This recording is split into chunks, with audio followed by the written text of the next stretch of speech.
Actually, when I was 16, I decided to get the Toronto Islands tattooed on my arm in case I ever get lost.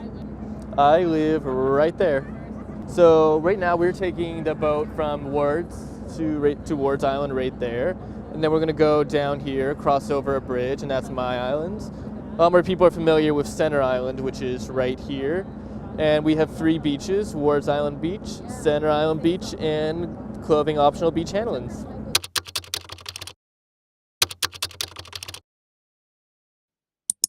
My name is Jesse Boland. I'm 19 years old. I'm a student. I live on Toronto Islands.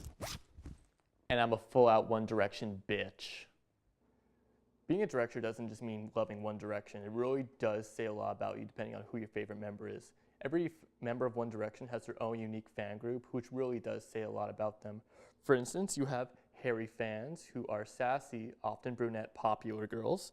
You have Louis fans, who are intelligent girls with poor body image issues. You have Niall fans, who are girls who are kooky, random, weird, and totally lols.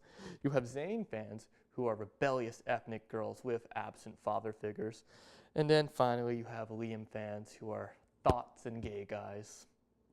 So Liam is my favorite member, just because I think that he has the best voice, he's the hottest, and I just love him because he's the kind of guy who just gets really drunk and angry on Twitter, which is just the best thing ever. If any of one of them followed me, that would be amazing, but I think it would just be so cool if Zayn followed me because he's so bad at Twitter.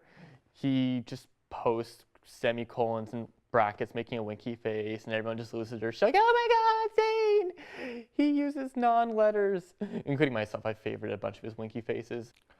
I remember I got Twitter back in the beginning of grade 10 just because the popular girls were doing it. I wanted them to have lunch with me.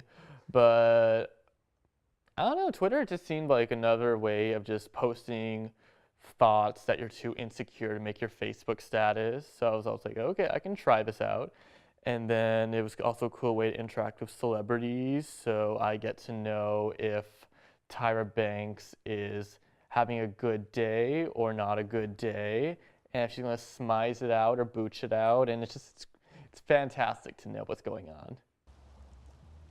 To me, a fall from One Direction, obviously, it's just like it's a little thing, but it's a sweet thing. It's just them saying, hi, I acknowledge you, I find you a little interesting, I'd like to hear what you have to say.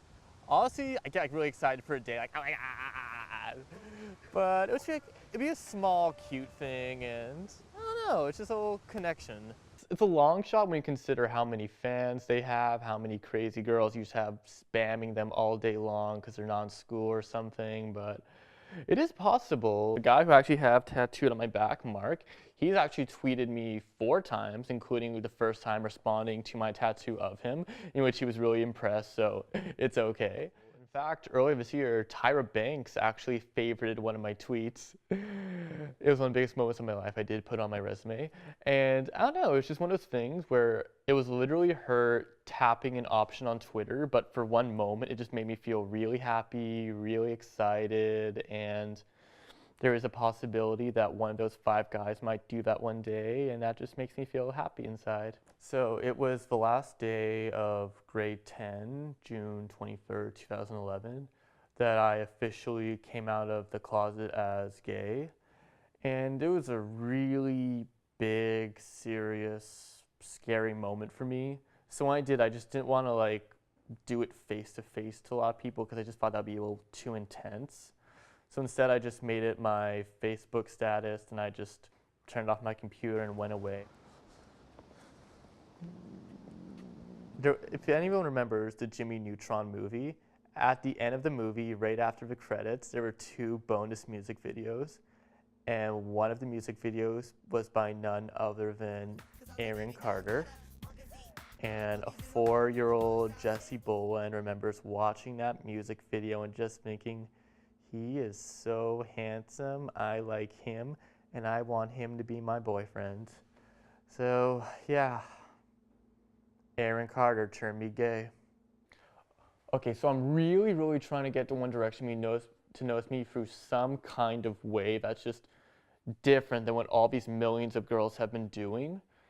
And what I've noticed is that it's extremely inappropriate for a girl under the age of 18 to post a video of her shaking her ass, because that's kind of child pornography. But for a 19-year-old guy, what up?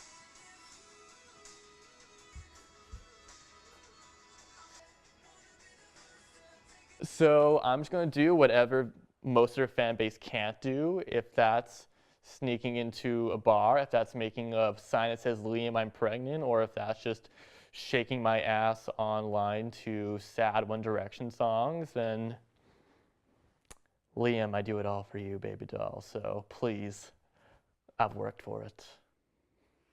When people think of like gay fans, they just think of like Beyonce, Lady Gaga, Madonna. But the truth is, there are actually a lot of gay men who really do identify and look up to male pop artists such as Justin Bieber, One Direction, NSYNC.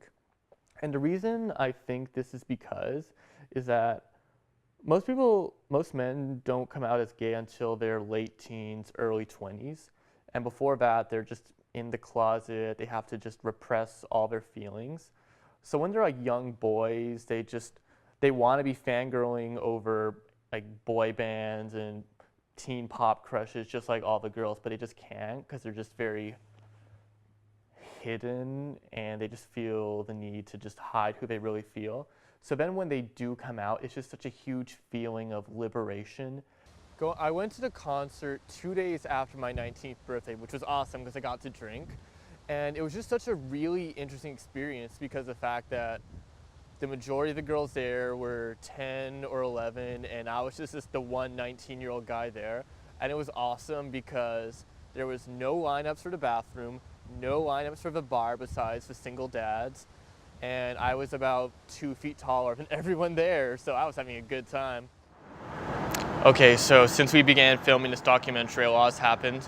Not only has One Direction released a new music video for her song, Steal My Girl, but they've also announced Canadian tour dates coming to Toronto this August, and I know it's a sign. So I'm on my way to Rogers Centre right now to face my destiny.